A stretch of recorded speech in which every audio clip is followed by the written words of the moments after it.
एक बार फिर से आपका बहुत बहुत स्वागत, अभिनंदन आपके चहेते YouTube channel career professor B R sir के साथ। आपको प्रणाम, नमस्कार, जय हिंद।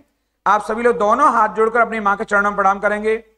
जैसा कि आप जानते हैं 4 जून को 18वीं लोकसभा के जो परिणाम आए हैं वो परिणाम वाकई में चौंकाने वाले हैं, क्योंकि जो परिणाम आए हैं वो किसी भी एक दल को बहुमत लेकर नहीं आए। जनता ने किसी भी एक पार्टी को अपना फुल मैंडेट नहीं दिया है, अर्थात पूर्ण बहुमत की सरकार हमारे यहां नहीं बनी है। आपको जानना चाहिए यहां पर गठबंधन की सरकारें एक नए दौर से गुजर रही हैं। एक और इंडिया गठबंधन है तो दूसरी ओर एनडीए गठबंधन है। दोनों ही जोर आजमाइश कर रहे हैं कि कौन सरकार बनाएगा। लेकिन एनडीए गठबंधन जैसे 292 सीटें मिली हैं, 292 सीटें मिली हैं, तो वहीं इंडिया गठबंधन को 232 सीटें मिली हैं। यहां पर स्पष्ट जो जनादेश है वो एनडीए गठबंधन को मिला है, एनडीए अलायंस को मिला है, ना कि इंडिया अलायंस को। तो इसको देखकर लगता है कि जो 4 जून को परिणाम आए हैं वो एनडीए के साथ हैं। इसका मतलब हुआ प्रधानमंत्री मोदी तीसरी बार देश के प्रधानमंत्री बनने जा रहे हैं। ये एक स्पष्ट जनादेश भले ही ना हो, क्योंकि बीजेपी को पिछली 2 बार की तरह यहां स्पष्ट जनादेश नहीं मिला है, स्पष्ट मैंडेट नहीं मिला है, क्योंकि 240 सीटें बीजेपी को यहां मिली हैं। यहां मैं बात आपसे आज गठबंधन सरकार पर नहीं कर रहा हूं। यहां एक बड़ा प्रश्न है। अभी हाल ही में जो राहुल गांधी ने जो पब्लिकली प्रेस कॉन्फ्रेंस की है, वहां पर उन्होंने एक ऐसी बात कहकर के सनसनी फैला दी है कि कैसे प्रधानमंत्री की टिप्पणी ने, कैसे गृह मंत्री की टिप्पणी ने शेयर बाजार को 30 लाख करोड़ का चूना लगा दिया। यानी शेयर बाजार ने एक ही दिन में अपने 30 लाख करोड़ रुपए गंवा दिए, यानी 30 लाख करोड़ डूब गए। आखिर वो क्या घटनाक्रम रहा जिसके चलते शेयर मार्केट ने अपने 30 लाख करोड़ रुपए एक ही दिन में गंवा दिए। चुनाव के समय प्रधानमंत्री ने, होम मिनिस्टर ने और फाइनेंस मिनिस्टर ने स्टॉक मार्केट पर टिप्पणी दी। हजारों करोड़ रुपए यहां पे इन्वेस्ट हुए, फॉरेन इन्वेस्टर्स ने इन्वेस्ट किए हैं, और उसके बाद 30 लाख करोड़ रुपए का लॉस होता है। हिंदुस्तान की स्टॉक मार्केट की हिस्ट्री का सबसे बड़ा स्कैम है। जैसा कि आपको जानना चाहिए, जिन चुनावों के दौरान प्रधानमंत्री जी ने कई बार ये टिप्पणी की, अक्सर 2 बार उन्होंने कहा ऐसा कि शेयर बाजार नई ऊंचाइयों को छुएगा। जैसे ही 4 जून को परिणाम आएंगे, शेयर बाजार ऐतिहासिक होगा और शेयर बाजार अपनी नई ऊंचाइयों को छुएगा। 4 जून जैसा आपने कहा, जिस दिन चुनाव का नतीजा आएगा, आप उस हफ्ते भर में देखना कि यानी भारत का स्टॉक मार्केट, इंडिया, उसके सारे जो उनके प्रोग्रामिंग के जो प्रोग्रामिंग वाले सारे उनके थक जाएंगे। जी बिल्कुल। इसी सेम बात को हमारे गृह मंत्री जी ने भी दोहराया कि शेयर बाजार नई बुलंदियों को छुएगा। तो 6 जून के पहले आप बाय कर लेना, 4 जून के पहले वो सूट अप करेगा। मैं कोई स्टॉक मार्केट के लिए आकलन नहीं कर सकता, पर नॉर्मली जब स्थिर सरकार आती है तो स्टॉक मार्केट बढ़ता है। इसलिए मैं कह रहा हूं कि 400 पार होने वाला है, मोदी जी की स्थिर सरकार आने वाली है, तो निश्चित रूप से बाजार ऊपर आएगा। यही कारण है कि प्रधानमंत्री जी और गृह मंत्री जी ने यह कहकर के निवेशकों को शेयर बाजार में अधिक से अधिक निवेश करने का एक प्रकार से आह्वान किया कि आप शेयर बाजार से जुड़िए और आपको अधिक से अधिक मुनाफा होगा। आपको जानना चाहिए प्रधानमंत्री और गृह मंत्री दोनों ही बड़े पद हैं, संवैधानिक पद हैं। हमें यहां ज्ञात होना चाहिए कि इन पदों पर बैठे हुए लोग जब इस प्रकार की बातें कहते हैं तो ये कोई मामूली बात नहीं है। इन लोगों की बातों को सुनने के बाद लोगों में यह भावना जागृत हो जाती है कि यदि प्रधानमंत्री ने कहा है तो जरूर इसमें सच्चाई होगी। लोगों में विश्वास पैदा हो जाता है और प्रधानमंत्री ने जैसे ही ये बात कही तो लोग शेयर बाजार की ओर दौड़े और उन्होंने बड़े पैमाने पर शेयर खरीदे। ये बड़ी बात है यहां पर, क्योंकि शेयरों की जो बिक्री हुई बड़े पैमाने पर, उससे कहीं ना कहीं शेयर बाजार ने ऊपर की ओर उठान लिया। लेकिन जब 4 जून को चुनाव परिणाम आए तो उन चुनाव परिणामों से शेयर बाजार को एक बड़ा नुकसान हुआ। यहां बड़ी बात यह है कि जो राहुल गांधी ने, जो एनडीए गठबंधन के जो हेड हैं, यानी कि नरेंद्र मोदी जो प्रधानमंत्री जी हैं, उन पर आरोप लगाया है और उन्होंने एक यहां तक कह दिया है कि ये अब तक का शेयर बाजार का सबसे बड़ा स्कैम होगा, सबसे बड़ा घोटाला होगा।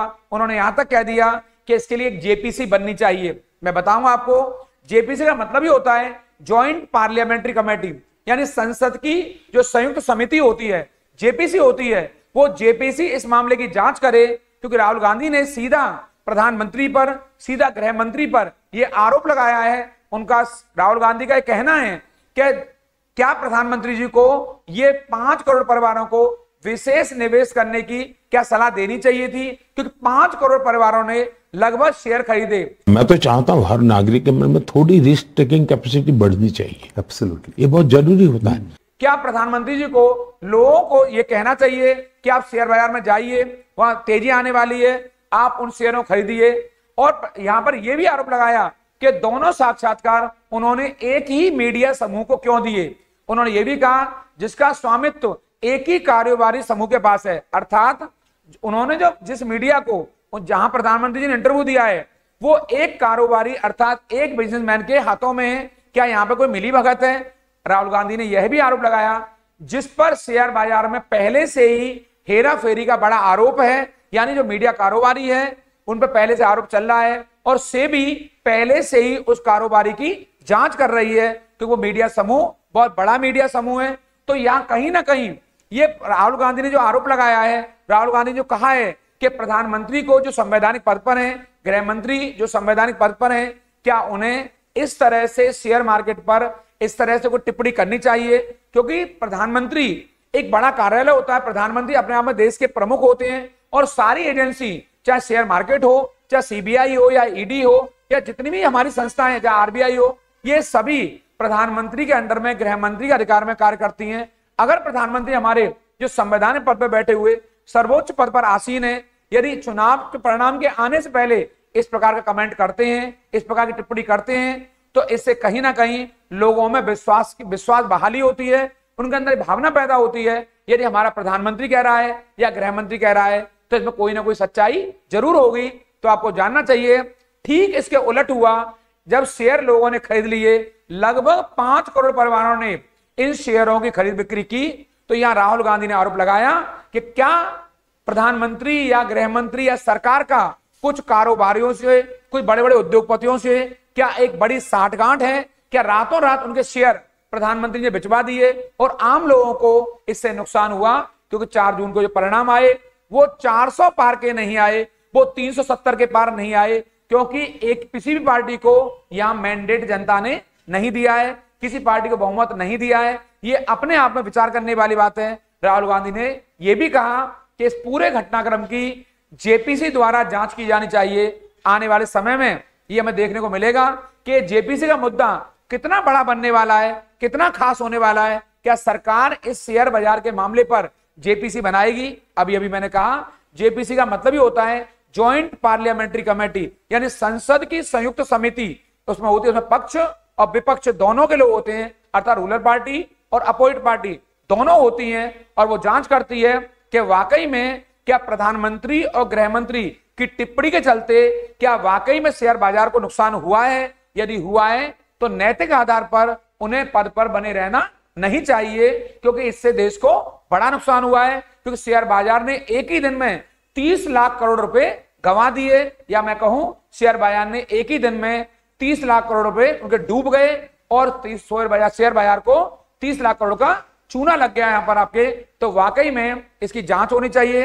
ये आरोप कोई मामूली नहीं है, ये आरोप सामान्य नहीं है, ये जांच का विषय है। आने वाले समय में हमें मालूम पड़ेगी कि आखिर इस घटनाक्रम में क्या बाहर निकल के आया, क्योंकि सरकार नैतिक आधार पर, नैतिक मूल्यों पर, नीति पर, नियत पर एक बड़ा बल देती है, और सरकार का पहले से ही ये मानना है कि हमारी नियत साफ है और भ्रष्टाचारियों को छोड़ने वाले नहीं हैं। भाइयों बहनों, जब नीति साफ हो, नियत स्पष्ट रूप से हो, साफ नीति, स्पष्ट नीति, साफ नियत, स्पष्ट नियत होती है, तब निर्णय करने का जज्बा भी कुछ और होता है। अगर सरकार की ऐसी नियत है तो वो इस मामले की जांच जरूर करवाएंगे, क्योंकि आप जानते हैं एनडीए सरकार का गठन हो गया है और एक बार फिर से प्रधानमंत्री नरेंद्र मोदी जी फिर से देश का नेतृत्व करने वाले हैं और मोदी के नेतृत्व में फिर से एक सरकार बन रही है। लेकिन राहुल गांधी ने जो आरोप लगाकर सनसनी फैलाई है, ये कितनी सही है, ये जांच का विषय है। जेपीसी बनेगी या नहीं बनेगी ये आने वाला वक्त बताएगा। ऐसी बहुत सारी नई इंफॉर्मेशन लाऊंगा आपके बीच में। तब तक इस चैनल पर बने रहेंगे, इस प्लेटफॉर्म पर बने रहेंगे। जिन लोगों ने इसे अभी तक सब्सक्राइब नहीं किया है, सब्सक्राइब कर लेंगे, और आपको वीडियो अच्छा लगा हो तो इसे लाइक करना बिल्कुल नहीं भूलेंगे। और अपने मित्रों तक इसको शेयर करिए ताकि ज्यादा लोगों तक ये इंफॉर्मेशन पहुंचे। उन लोगों का जरूर ख्याल रखिए जो आपका ख्याल रखते हैं। प्रणाम, नमस्कार।